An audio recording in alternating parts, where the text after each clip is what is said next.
Shalom, shalom. Donc, nous allons débuter encore notre enseignement. Nous sommes toujours sur la foi en Dieu. Je répète, donc la foi en Dieu. Donc, nous avions défini la foi comme étant, dans le grec, c'est traduit par fidélité, confiance, assurance, conviction. Nous avions vu que la grâce, c'était une faveur. Ok. Donc, nul n'est question pour nous de pouvoir nous enorgueillir, d'avoir cru. Mais si tu as cru, c'est la grâce de Dieu. C'est Dieu qui a fixé les regards sur ta bassesse. Amen. Donc c'est très important. Ce sont des éléments qu'il faut toujours se rappeler afin que l'orgueil ne puisse pas monter dans ton cœur et croire que toi tu es meilleur, toi tu es ceci, cela. Non. Si tu as cru, c'est la faveur de Dieu. Et Dieu donne la grâce avec la mesure aussi qui lui convient. Vous voyez, chacun a une mesure de grâce que Dieu lui a départie pour l'édification. Parce que n'oubliez pas que tout ce que tu as, en réalité, ce n'est pas pour toi, mais c'est pour l'autre. Vous voyez? Ce n'est pas pour que toi, tu puisses te glorifier, te dire, moi, je suis grand, moi, ceci, moi, ceci. Et je vous ai toujours dit que le moi et moi va créer l'orgueil. Vous voyez? C'est ça, Nebuchadnezzar. Nebuchadnezzar, moi, n'est-ce pas moi qui ai construit Babylone la grande? Paf, Dieu le frappe. Pourquoi? Parce qu'il n'a pas rendu gloire à Dieu. Quand tu mets le moi, ça crée forcément l'orgueil. Donc ça, c'est juste une petite parenthèse que je voulais donner. Vous voyez, c'est juste un petit éclaircissement. Donc, nous allons débuter notre thème. Nous allons débuter notre thème, toujours sur la foi en Dieu, je précise. Donc, aujourd'hui, nous allons traiter de certains cas. Okay? Le scellement du Saint-Esprit, la prédication de la croix et le corps des ressuscités. C'est les trois points que nous allons essayer d'étudier aujourd'hui par la grâce du Seigneur. Nous avions vu les trois naissances, trois types de naissance, adamique, biologique et nouvelle naissance. Maintenant, je voudrais un peu parler sur le fait que nous sommes scellés du Saint-Esprit. Il faut toujours que, même si nous l'avons vu, mais il faut toujours que tu comprennes en fait qu'est-ce que c'est qu'un acte scellé. C'est-à-dire quelque chose qui est scellé, c'est quelque chose qui est irrévocable. Est-ce que vous comprenez? C'est très important. Voilà pourquoi aujourd'hui, il y a des gens qui viennent avec des doctrines où tu peux perdre le salut. Non. Un vrai croyant qui est bien enseigné doit comprendre qu'il ne peut pas perdre le salut. Mais celui qui est enseigné là-bas, qui écoute là-bas, qui écoute là-bas, qui écoute là-bas, il n'est pas bien bâti. Donc cette personne-là, je comprends que comme il n'est pas bien bâti, ouais, c'est pour ça qu'il est entraîné à tout vent de doctrine. Mais quand tu es bien bâti, tu dois comprendre qu'un acte scellé, c'est un acte irrévocable. Prenons l'écriture. J'insiste sur cela parce que je sais qu'on a partagé sur ça, mais je viens encore réinsister, mettre encore une autre pierre à l'édifice sur cela pour que ce soit clair et que tu ne puisses pas avoir de doute sur ce que tu as reçu. Okay? Éphésiens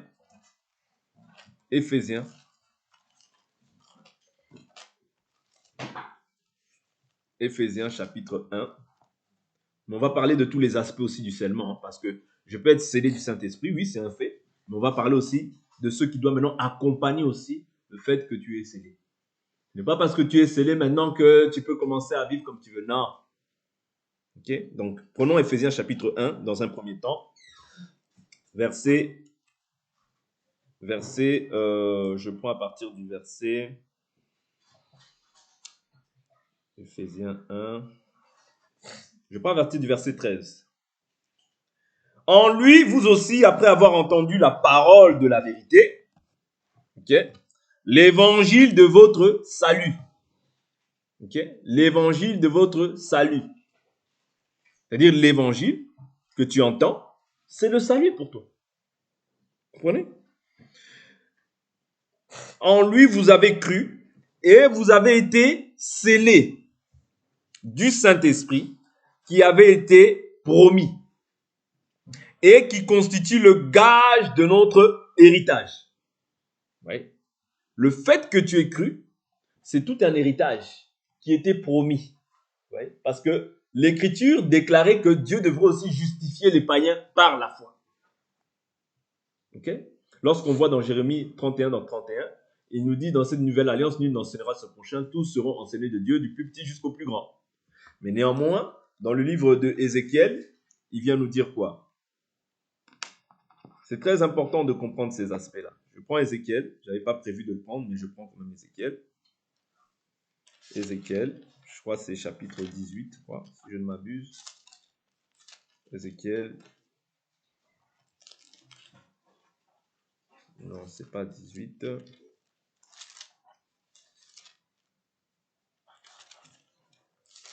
Ézéchiel, je vais trouver un.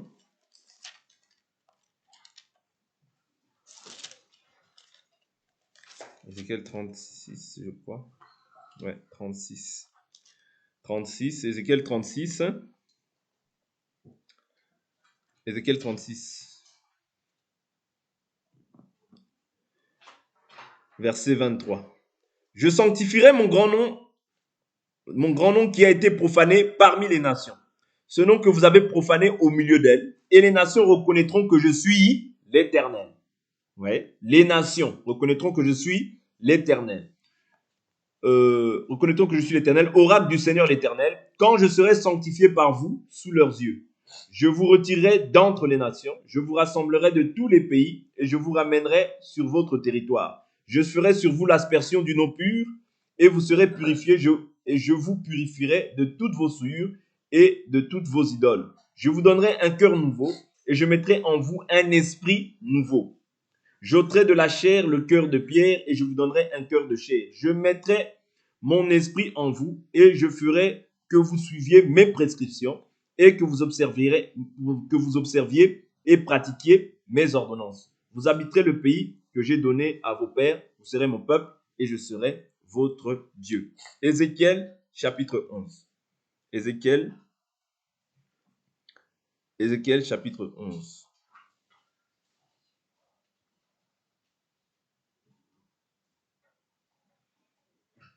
Ézéchiel chapitre 11 parle de la même chose, mais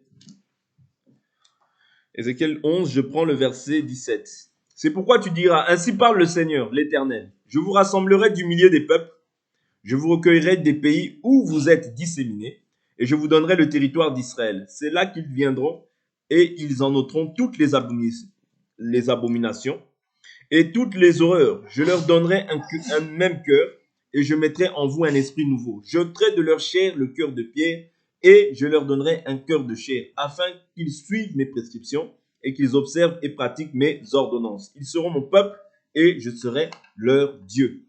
Mais pour ceux dont le cœur se plaît à leurs abominations et à leurs horreurs, je ferai retomber leurs œuvres sur leur tête. Okay? Donc ici, Dieu prévoyait déjà, vous voyez, donc par les prophètes, qu'il allait accorder en fait à son peuple un cœur nouveau. Okay? Or, nous croyons que nous, au jour d'aujourd'hui, Apocalypse chapitre 5, verset 8, nous sommes issus. Apocalypse chapitre 5, prenons Apocalypse chapitre 5. Ça va on va revenir sur Éphésiens 1, ne vous inquiétez pas. Je suis en train de prendre quelques écritures pour essayer de ramener la pensée. Apocalypse chapitre 5, verset 9, l'écriture nous dit quoi? Et il chantait un cantique nouveau en disant, tu es digne de recevoir le livre et d'en ouvrir les sceaux, car tu as été immolé et tu as racheté pour Dieu par ton sang des hommes de toute tribu, de toute langue, de tout peuple et de toute nation. Tu as fait d'eux un royaume et des sacrificateurs pour notre Dieu et ils régneront sur la terre. Okay? Donc ça, c'est par la suite. Donc, au jour d'aujourd'hui, ce que Dieu a accompli, vous voyez, entre Israël et les nations, c'est-à-dire qu'au jour d'aujourd'hui, nous sommes maintenant un en Christ Jésus.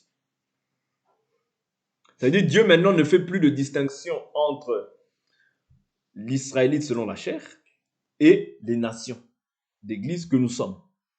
Oui, les nations que nous sommes. C'est-à-dire qu'il nous a réunis en un même corps. Ça, c'est Éphésiens chapitre 2, verset 11. On va lire ça. Et comme ça, on va revenir en fait sur le scellement. Éphésiens 2, verset 11. Souvenez-vous donc de ceci. Autrefois, vous païens dans la chair, traités d'incirconcis par ceux qui se disent circoncis et qui le sont dans la chair, et par la main des hommes. Vous étiez en ce temps-là sans Christ, privés du droit de citer en Israël, étrangers aux alliances de la promesse, sans espérance et sans Dieu dans le monde. Mais maintenant, en Christ Jésus, vous qui autrefois étiez loin, vous êtes devenus proches par le sang de Christ. Car c'est lui notre paix, lui qui des deux n'en a fait qu'un en détruisant le mur de séparation, l'inimitié. L'inimitié, c'est-à-dire la haine qui régnait entre les nations et Israël. Ouais, parce que Dieu avait donné des ordonnances à son peuple Israël de ne pas fréquenter les nations. Voilà pourquoi même Pierre, lorsqu'il est envoyé chez Corneille, qu'est-ce qu'il dit à Corneille? Il dit, vous savez que nous les Juifs, nous ne pouvons pas nous unir aux païens. Mais Dieu m'a montré de ne pas dire d'un homme qu'il est impur. Ouais, parce que eux, ils avaient un regard, en fait, que eux, ils avaient le regard qu'ils avaient en fait envers les nations, c'est que eux, ils étaient impurs et que eux, ils étaient saints, parce que c'était le peuple de Dieu. Et c'est Dieu qui avait permis qu'il en soit ainsi. Pourquoi? Afin qu'ils ne puissent pas en fait s'unir à eux et qu'ils puissent par la suite adorer leur Dieu, leur divinité. C'est Dieu qui avait permis ça. Mais au jour d'aujourd'hui, vous voyez, Dieu ne change pas d'une manière totale. C'est-à-dire, Dieu nous dit aussi au jour d'aujourd'hui, vous voyez, ne formez pas un attelage disparate avec les incroyants. Car quelle part le croyant a-t-il avec l'incroyant? Quel rapport y a-t-il entre les ténèbres et la lumière, entre la justice et l'iniquité, entre le temple de Dieu et le temple des idoles? Mais Paul nous dit que ce n'est pas d'une manière absolue, sinon nous devrions sortir de ce monde. Mais maintenant, celui que, c'est-à-dire, moi je n'ai pas jugé ceux du dehors, mais ceux du dedans. Ouais, mais si une personne m'entraîne dans le mal aussi, même si elle est du dehors, je dois m'en séparer parce que si cette personne-là a une mauvaise influence dans ma vie, la Bible nous dit aussi ne formez pas un attelage disparate avec les incroyants. Ouais, donc c'est important de comprendre en fait aujourd'hui ce que cette écriture-là, ce que Dieu avait déclaré aux nations, à Israël, son peuple, ouais, comment aujourd'hui ça s'accomplit. C'est-à-dire que moi aujourd'hui, je ne peux pas en fait marcher d'une manière permanente ou être frère ou bien, c'est-à-dire être, comment dire, collé, serré, ouais, avec une personne qui vit d'une manière qui est mauvaise. Non, parce que ça va influencer. La Bible nous dit les mauvaises compagnies corrompent les bonnes mœurs. N'oubliez pas ces choses-là. Okay? Donc ici, qu'est-ce que Dieu a voulu faire? Donc, quand Pierre était allé chez Corneille dans un premier temps, c'était par recommandation du Seigneur. Vous comprenez? C'était par recommandation du Seigneur. Donc ici, maintenant, qu'est-ce que Dieu a voulu faire? Il a voulu maintenant incorporer Israël et les nations pour qu'ils fassent maintenant un. Qu'ils aient un même Dieu, une même foi, une même âme, un même esprit, un même baptême, un même Dieu. C'est en cela que maintenant Dieu permet que Israël puisse être en relation avec les nations. Oui. Mais autrefois, cela n'était pas possible. Ça veut dire dans l'Église, Dieu a incorporé une partie d'Israël qui ont cru au Messie, mais et aussi les nations. C'est ça qui forme l'Église. L'Église n'est pas formée que des Juifs, non. L'Église est formée d'une partie d'Israël qui a cru, ouais, et de ceux qui n'ont pas cru, ils sont restés incrédules, mais de l'Église, des nations aussi qui ont été incorporées, parce que Dieu l'avait dit déjà qu'il justifierait aussi les païens par la foi. Donc c'est ce qu'il a accompli aujourd'hui au travers de Jésus-Christ. C'est très important. Maintenant, du fait que Dieu maintenant nous est justifiés, Dieu te justifie, mais il te scelle. C'est-à-dire, il garantit en fait, il garantit cela par quel biais? Par le sceau qu'il met dans ta vie, qu'on appelle le Saint-Esprit. C'est ce que nous avions vu dans Éphésiens chapitre 1, qui nous dit que, après, il dit, je prends Éphésiens 1, verset 13, en lui aussi, après avoir entendu la parole de la vérité, l'évangile de votre salut, en lui vous avez cru et vous avez été scellés du Saint-Esprit qui avait été promis. Vous voyez, c'était une promesse, le Saint-Esprit, okay, qui constitue le gage de notre héritage en vue de la rédemption de ce que Dieu s'est acquis pour célébrer sa gloire. Okay? Donc, tu as cru, tu es scellé. Voilà pourquoi la doctrine qui dit que tu peux perdre le salut, ça n'existe pas. Bibliquement parlant, n'existe pas. Parce qu'en réalité, soit tu es saint, soit tu n'es pas saint. Il n'y a pas de faux chrétien. Ça n'existe pas. Vous voyez? Ça n'existe pas un faux chrétien. C'est soit tu es chrétien, ou soit tu ne l'es pas.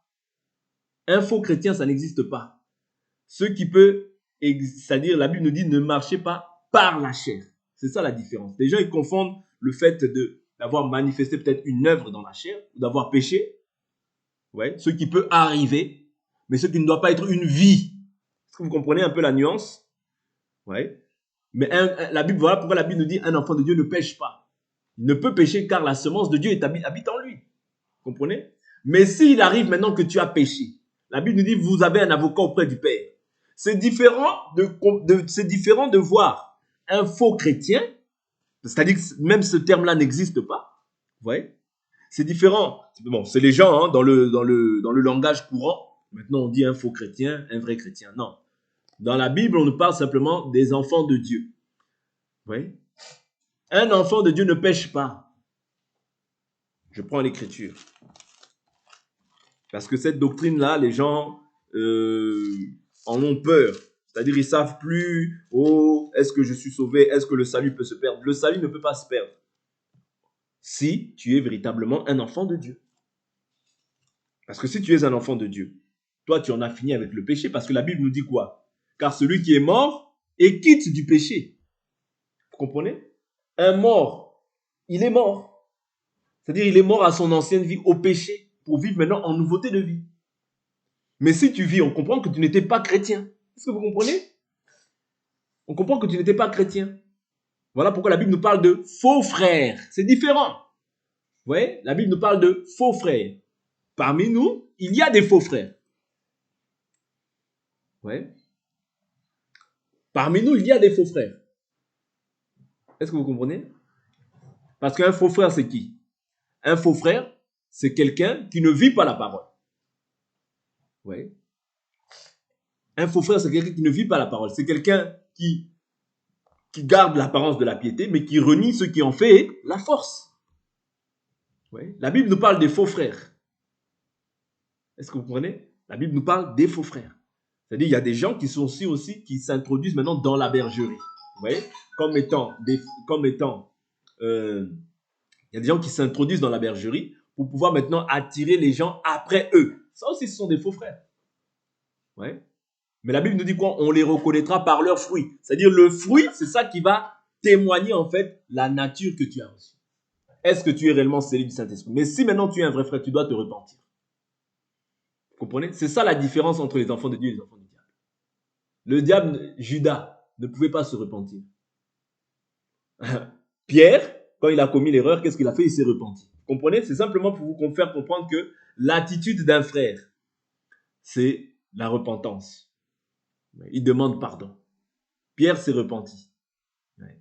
Mais Judas, lui, ne se repent pas. Parce que la Bible nous dit, la tristesse selon Dieu produit la repentance. Mais la tristesse selon le monde conduit à la mort. C'est en cela même, c'est dans des attitudes comme ça qu'on comprend que celui-là, ce n'était pas un frère, c'était un faux frère. Quand tu vois quelqu'un qui a commis une erreur et qui lui, vas-y, il se dit non, bon, c'est terminé pour moi, il repart totalement dans le monde. Il abandonne pleinement la vie de Dieu. À moins qu'il puisse se repentir, parce que nous voyons aussi l'écriture du fils prodigue. Mais si jusqu'à la fin, il demeure dans les ténèbres, non, ce n'était pas un frère, il n'était pas destiné à ces choses. Mais si c'est un frère ou si c'est une sœur, cette personne-là reviendra parce qu'elle a la semence de Dieu en elle ou en lui. Vous comprenez un peu? Mais quand tu as cru, tu as cru. Dieu t'a scellé de son Saint-Esprit. Même si tu t'éloignes, tu reviendras. Pourquoi? Parce que la Bible nous dit, mes brebis entendent ma voix. Je les connais et elles me connaissent. Tôt ou tard, Dieu doit te récupérer. Pourquoi? Parce qu'il t'a marqué de son sceau. Et la Bible nous dit, Dieu ne se repent pas de ses grâces ni de son appel. C'est-à-dire, si Dieu t'a appelé, il a quelque chose aussi à faire avec toi. Le but, c'est que tu puisses hériter du salut. Ouais. Tu ne peux pas rester dans les ténèbres, non. Vous comprenez? Donc, le Saint-Esprit, ça constitue un gage. C'est notre héritage. C'est l'héritage, en fait, des enfants de Dieu. Voilà pourquoi quand tu as cru, tu es scellé du Saint-Esprit. Mais maintenant, je vous ai dit, qu'est-ce que tu peux faire aussi? Qu'est-ce qui peut se passer? C'est que tu peux, c'est-à-dire que lorsque tu manifestes une œuvre dans la chair, tu peux attrister le Saint-Esprit. Voilà pourquoi la Bible nous dit, n'attristez pas le Saint-Esprit. Et si tu persévères dans ces choses-là, qu'est-ce qui va se passer? Tu vas maintenant éteindre l'esprit. Ouais, tu vas éteindre l'esprit. Voilà pourquoi la Bible nous dit, marchez par l'esprit, vous n'accomplirez pas les désirs de la chair. Mais aucunement les apôtres ont présenté en fait la perte du salut, non. La perte du salut, non, ils ne l'ont pas présenté. Mais c'est ces deux aspects-là, vous voyez. Quelqu'un qui marche selon la chair et quelqu'un qui marche selon l'esprit. Par exemple, à Corinthe, on voit quelqu'un qui prend la femme de son père, vous voyez. Il marche par Paul, il dit, un tel homme soit livré à Satan pour la destruction de la chair en vue qu'il soit sauvé au jour du Seigneur. C'est-à-dire, Paul, bien qu'il voit en fait un acte qui est condamnable, il dit même que on entend dire parmi vous qu'il y a de la débauche telle qu'elle ne se rencontre même pas parmi les païens, même chez les païens. Et par la suite, il prend la décision et dit qu'un tel homme soit livré à Satan pour la destruction de sa chair en vue de la... Bon, je prends l'écriture, je ne veux pas l'écorcher. 1 Corinthiens. Simplement pour vous faire comprendre que même dans ça, Paul ne présente pas la perte du salut. Non. Vous comprenez? Mais il dit, vous êtes charnel. Ouais. Il dit, vous êtes charnel. Ouais. Il dit, vous êtes charnel. Je prends 1 Corinthiens. 1 Corinthiens, chapitre 5. 1 Corinthiens, chapitre 5. Il dit, on entend parler constamment d'inconduite parmi vous et d'une inconduite telle qu'elle ne se rencontre pas même chez les païens. C'est au point que l'un de vous a la femme de son père. Et vous êtes enflé d'orgueil. Et vous n'avez pas plutôt pris le deuil afin que celui qui a commis cet acte soit ôté du milieu de vous. Pour moi, absent de corps, mais présent d'esprit, j'ai déjà jugé comme si j'étais présent l'auteur d'une telle action. Car au nom du Seigneur Jésus, vous et mon esprit, nous nous sommes assemblés avec la puissance de notre Seigneur Jésus, qu'un tel homme soit livré à Satan pour la destruction de la chair, afin que l'esprit soit sauvé au jour du Seigneur Jésus. Ouais. C'est-à-dire que même ici, il ne présente pas la perte du salut. Il dit qu'un tel homme, ouais, soit livré à Satan pour la destruction de la chair. Vous comprenez? C'est-à-dire ici, il présente la doctrine de la livraison, c'est-à-dire on le livre à Satan. Pourquoi? Quand il sera livré à Satan, Satan maintenant, c'est-à-dire comme Job, quand Dieu a permis que Satan puisse toucher la chair de Job, c'était afin de quoi? C'était afin de détruire en fait la chair. Et c'est ce qui se passe en fait. Quand on livre quelqu'un à Satan, Satan maintenant va se charger en fait de pouvoir peut-être l'appauvrir s'il était riche, peut-être lui envoyer une maladie, peut-être détruire en fait tous ses biens, tout ce qu'il a, toutes les choses auxquelles il s'attache, peut-être envoyer des maladies dans la vie de ses enfants. Toutes ces choses-là, c'est pourquoi? Dans l'objectif. Parce que les gens, ils pensent que quand ils livrent à Satan, ah, c'est bien. Non, c'est toujours un acte d'amour. C'est toujours un acte d'amour. C'est dans l'objectif que la personne revienne à Dieu, qu'il se repente des actes qu'il a commis. C'est toujours dans un esprit d'amour afin que l'esprit soit sauvé. Ce n'est pas dans un esprit comme les gens aujourd'hui le font, comme si comme ça il va voir. Non. Ouais. C'est pour qu'ils reviennent à la raison, pour qu'ils comprennent que j'ai offensé Dieu, ouais, et j'ai offensé des hommes. Comme le fils prodigue, ouais, qu'est-ce qu'il a fait? Il a dit je manque de tout. Ouais. Je manque de tout, j'ai tout dans la maison de mon père. Je demanderai pardon au Seigneur et je demanderai pardon à mon père. C'est ça, c'est-à-dire tu demandes pardon à Dieu, tu demandes pardon aussi à l'homme ou à la personne que tu as offensé. Et c'est pour ça, c'est-à-dire pour ramener la personne en fait à son bon sens. Ce n'est pas comme aujourd'hui on le voit, c'est bien fait, c'est bien fait. Non, c'est toujours par amour même qu'on livre quelqu'un à Satan. Jamais par rancune. Parce que sinon il n'y a même pas d'effet. Okay? Donc c'est très important. Comprenons que la doctrine de la perte du salut, ça n'a pas été présenté comme ça. Quand tu crois, ouais, tu dois croire, mais tu dois croire conformément à ce que les apôtres ont dit. Croire, c'est quoi? Tite chapitre 2. Tite chapitre 2. Tite chapitre 2. Tite chapitre 2. Parce qu'il faut croire conformément à ce qui nous a été présenté. Vous voyez, il ne faut pas croire selon la philosophie humaine.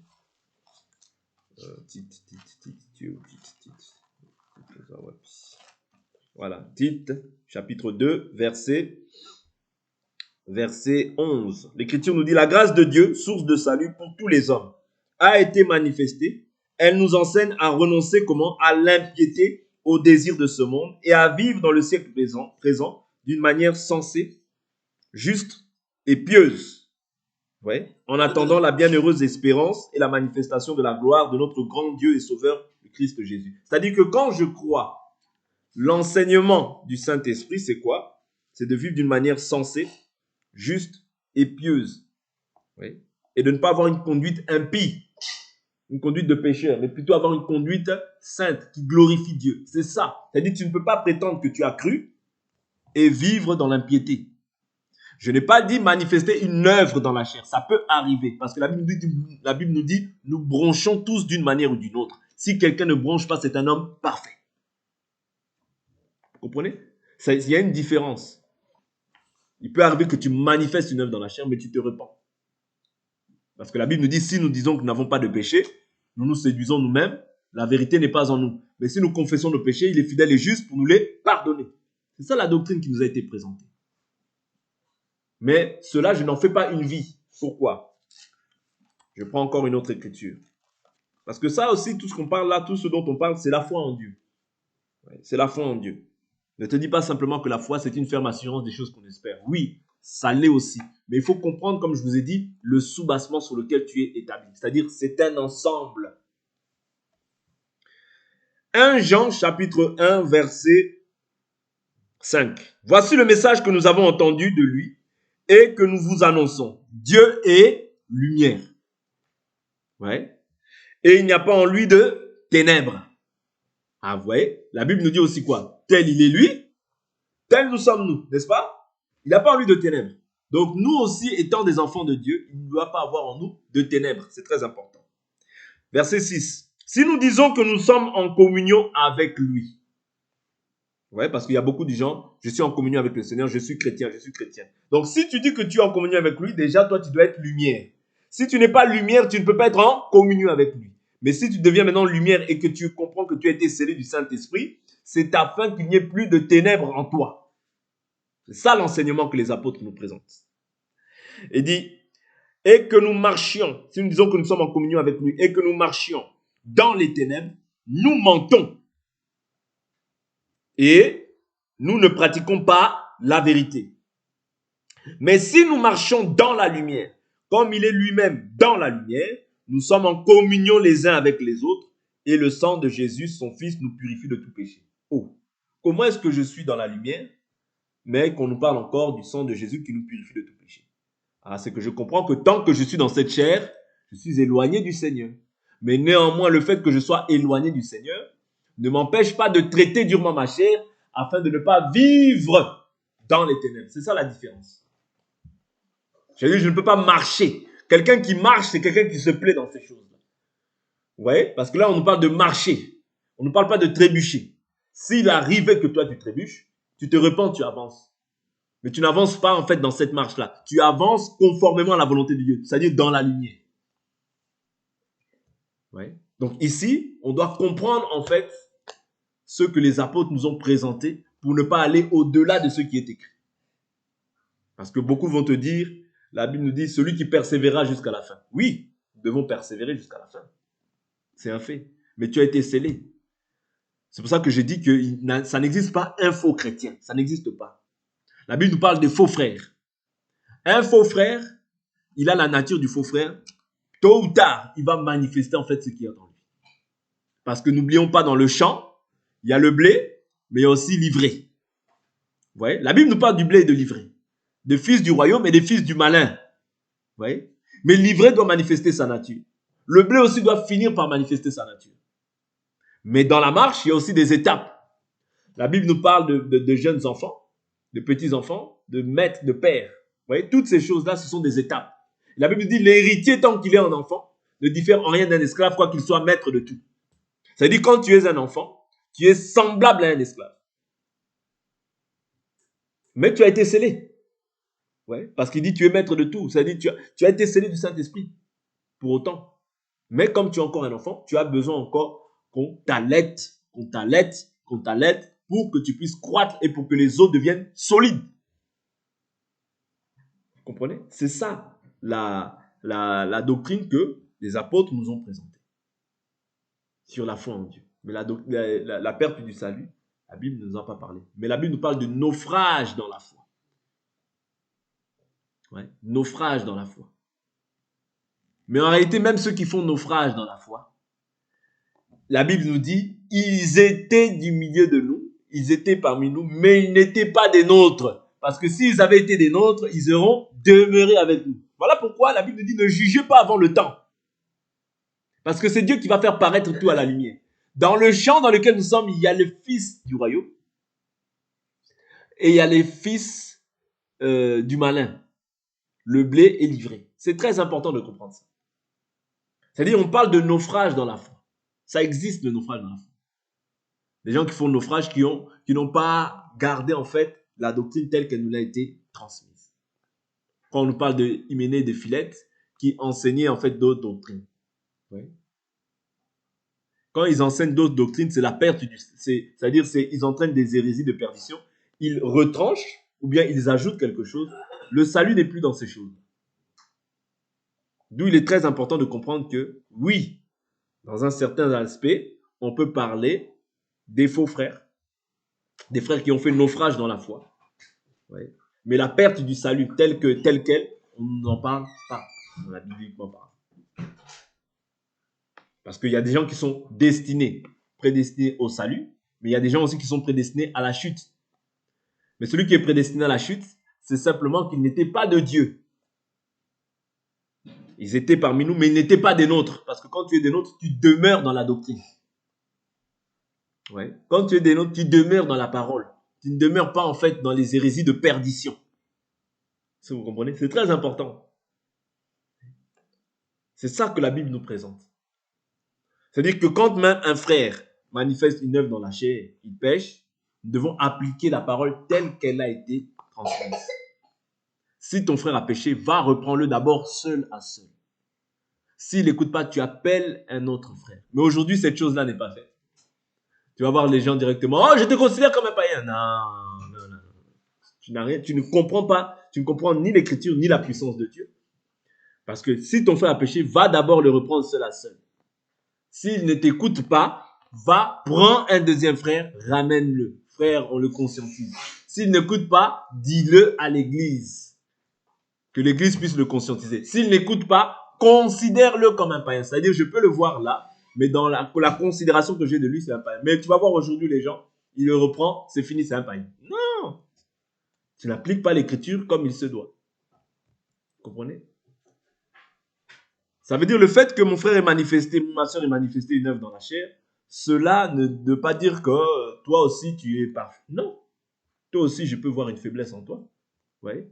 Mais néanmoins, je dois te reprendre. Pourquoi? Parce que l'amour, les sentiments aujourd'hui d'amour ne sont plus. Parce que la Bible nous dit, quand ton frère a péché, reprends-le déjà avec un esprit de douceur. Mais aujourd'hui, directement, paf, YouTube, paf, caméra. On parle d'amour. C'est pas ça. C'est pas ça. C'est pas ça la foi en Dieu. Vous voyez? C'est-à-dire, on ramène nos raisonnements plutôt que de demeurer en fait dans la doctrine que Christ nous a présentée. Ce n'est pas ça. Vous comprenez? Donc, ayons de bons sentiments. C'est très important. Parce que quand on a de bons sentiments, ouais, on se supporte. Quand on a de bons sentiments, ouais, on applique la règle, non pas pour détruire la personne, on applique la règle afin de ramener la personne. Même quand on livre quelqu'un à Satan, ce n'est pas dans le but de qu'il se perde, non, c'est dans le but que Dieu puisse, en fait, que Satan puisse faire son travail pour récupérer le frère, pour que le frère prenne conscience que non, je me suis éloigné du Seigneur, je reviens à Dieu. Tous les soucis que j'ai là, c'est parce que je me suis égaré, je me suis éloigné de la volonté de Dieu, je reviens au pied du Seigneur. C'est ça l'objectif. Vous comprenez? Mais quand tu es scellé du Saint-Esprit, quand tu es un véritable enfant de Dieu, si même tu t'éloignes, ce qui va prouver que tu es un enfant de Dieu, la Bible nous dit que Dieu châtie tout fils qu'il a. Mais quand tu n'es pas un enfant de Dieu, ça c'est des signes que je vous donne, c'est des signes c'est des éléments que je vous donne dans votre carquois pour que vous sachiez aussi discerner en fait comment est-ce qu'on peut reconnaître que celui-là c'est un enfant de Dieu. Quand toi tu t'éloignes, que tu es un enfant de Dieu, Dieu doit finir par te châtier. Vous voyez? Parce que la Bible nous dit Dieu châtie tout fils qu'il a agréé. C'est-à-dire quand Dieu t'a agréé et que tu t'éloignes un peu, ouais, Dieu va te châtier pour te ramener en fait toujours dans sa volonté. Mais si tu n'es pas un enfant de Dieu, tu vas t'éloigner pour pouvoir te perdre davantage. Voilà pourquoi tu vois qu'il y a des gens qui se perdent, mais qui se perdent à fond. Mais en réalité, Dieu ne les a jamais connus. Parce que quand tu es un enfant de Dieu, Dieu doit toujours te ramener à la vérité. Dieu doit toujours te ramener à ton bon sens. Dieu doit toujours faire en sorte que tu aies des bons sentiments. C'est ça un enfant de Dieu. Est-ce que vous comprenez? Donc aujourd'hui, on n'aura pas le temps de pouvoir voir les autres points, mais du moins, on a vu déjà un point. On restera toujours sur le scellement du Saint-Esprit, c'est très important. Il y a d'autres passages que je vais essayer de pouvoir développer aussi par la grâce du Seigneur. Mais on va s'arrêter là pour aujourd'hui et on continuera demain par la grâce de Dieu. On va prier.